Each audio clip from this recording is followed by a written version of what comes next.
চাঁদপুরের ফরিদগঞ্জ উপজেলার রূপসা দক্ষিণ ইউনিয়নের আধুনিকতার ছোঁয়া ও নারীদের শিক্ষায় অগ্রগতি থাকলেও ভোটদানের ক্ষেত্রে এখনো ব্যতিক্রমী চিত্র দেখা যাচ্ছে।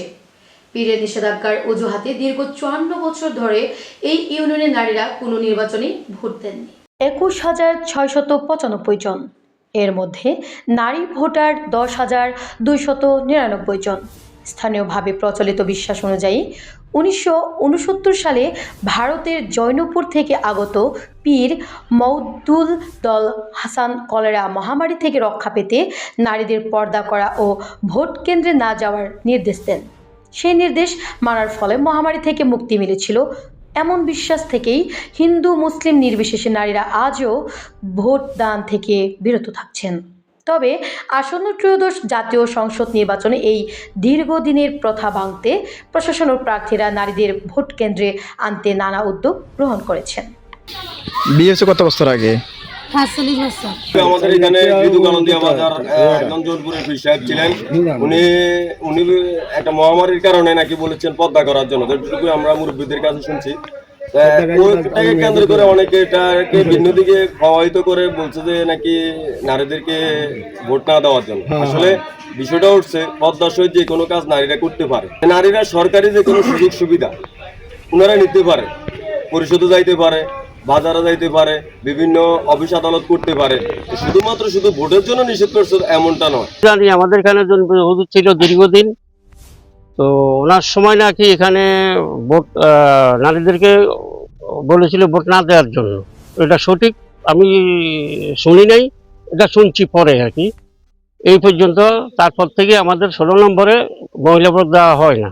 90 দশকের আগে অথবা পরে আমাদের এখানে গৃহকালিন্দিয়া জৈনপুরের হুজুর একজন ছিলেন পীর সাহেব। তখনকার সময়ে একটা বড় মহামারী হয়েছিল আমাদের এখানে। তো এই মহামারীর কারণে যখন হুজুরের কাছে এলাকার গণ্যমান্য ব্যক্তিবর্গ যায়, তখন হুজুর বলছিল যে পর্দা করেন আপনারা, নারীদেরকে পর্দা করার কথা বলা হয়েছে। কিন্তু এটাকে কেউ কেউ ভিন্ন খাতে প্রভাবিত করে এটাকে নিয়ে গেছে নারীদেরকে ভোট দেওয়া থেকে বিরত রাখছে। কিন্তু আসলে হুজুর এটা বলে না, হুজুর বলছে যে পর্দা করার জন্য। কিন্তু তারপর থেকে এখন পর্যন্ত অদ্যাবধি নারীরা কিন্তু বাজারেও যাচ্ছে, চিকিৎসার জন্য চিকিৎসা খাতে যাচ্ছে, তাদের দৈনন্দিন যে প্রয়োজনগুলি সেগুলি মিটাবার জন্য তারা কিন্তু হাট বাজারে যাচ্ছে। কিন্তু শুধুমাত্র ভোটটা দেওয়া হচ্ছে না। আমাদের এখানে আগে তো বলা ছিল যে হুজুরের নির্দেশনা ছিল, এই কারণে উনি ভোট দিত না। এখন দেখতে যে আমরা পদ্মাশীল হয়ে সবকিছু করতে পারি, তাহলে আমাদের ভোট নাগরিক, আমরা বাংলাদেশের নাগরিক হিসাবে আমরা ভোট দিব না কেন? এর কারণ আমার চাচি যেটা মা বোনেরা বলে কেউ বলবো দিব, কেউ বলবো দিবে না।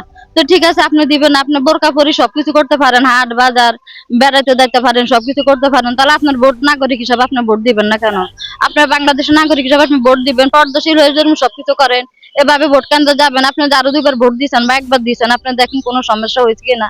ওনারা বলতেছে না, তো ইনশাল্লাহ আমরা এবার আরো উৎসাহ হবো, আমরা ভোট দিব ইনশাল্লাহ আল্লাহর রহমতে। এমনিতে কোনো যারা ভোট দিয়েছে কোনো ক্ষতি হয়েছে? জি না, ইনশাল্লাহ আল্লাহর রহমতে কোনো ক্ষতি হয়নি, তারা একে একে 3বারে ভোট দিয়েছে। দর্শক শুনলেন একজন নারী ইউপি সদস্যর কথা, যে উনি নিজে প্রার্থী হয়েছেন, উনি নির্বাচিত হয়েছেন। ওনাকে যেসব নারীরা ভোট দিয়েছে আসলে তাদের কোনো ক্ষয়ক্ষতি হয়নি। তার মানে এই ভোট দেওয়া নারীদের অধিকার, এই অধিকার বাস্তবায়নের জন্য এখন নারীদেরকে উদ্বুদ্ধ করা হচ্ছে। এখানে সংশ্লিষ্ট রিটার্নিং কর্মকর্তা আমরা যতটুকু জেনেছি উনি এখানে আসবে, উনি নারীদের উদ্বুদ্ধ করবে। টোটালি যে পীর সাহেব হুজুরের অজুহাতে এই ভোট দিতে মানা, এটা আসলে কোনো সত্যতা পাওয়া যায়নি।